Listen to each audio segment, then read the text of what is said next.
Hi, my name is Tim Elmore, the president of Growing Leaders. And I wanted to just take a minute and affirm you for taking time to gather with Kelly and CJ Stewart for a day of equipping yourself to be better coaches, better leaders for the student athletes under your care. I know life can be hectic and busy. Some of you are teaching classes, leading a sport, and you're probably exhausted when your head hits the pillow at night. But I want to affirm the fact that you are here, you're gathering with Kelly and CJ, because you want to build not just good athletes, but good men and women, good people. And that's what I think school should be all about. In fact, I think athletics is the platform. I know that you know this better than I do. There is no better platform than the world of sports to build the kind of life skills that these student athletes are going to need as they graduate into adult life. Skills like resilience and character and discipline and vision for the future, great emotional intelligence. Those are the kinds of skill sets that I believe Kelly and CJ are after. Now, I should tell you, Kelly and CJ Stewart are dear friends of mine. I've known them, believed in their work for years, and I love the fact that they're about this very goal.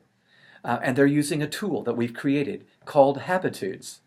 Habitudes are simply images that form leadership habits and attitudes. It's a way of teaching timeless principles rather than using a lecture, but using an image, a conversation, and an experience, which is how I think these students need to learn. I don't call them teenagers, I call them screenagers today. They're into images and screens. So we're leveraging this to really connect with these student athletes. As I was researching for a book a few years ago, I came across something very intriguing that I want to take a minute and share with you. I was looking at what adolescence looked like 100 years ago. And you and I both know life was very different 100 years ago. For instance, the word teenager didn't even exist. We didn't recognize the teenage years as a specific life station. The word adolescence had just been invented.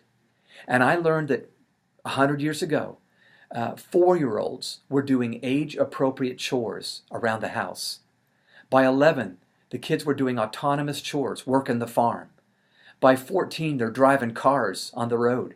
By 17-year-olds, they're leading armies in World War I. By 19 years old, they're getting married and beginning to have children. And I'm not suggesting we need to go back and have them do this again. I'm just saying it's in these young men and women to be so much more than people that get lost on Facebook and Twitter and Instagram. It's in them to be men and women, and this is a way to do it. Using sports with these habitudes to build these great men and women that I believe in, and I think you do too. So my hat's off to you. Thank you for coaching teams. My hat's off to the Stewarts for what they do. I hope you have a great day together. God bless.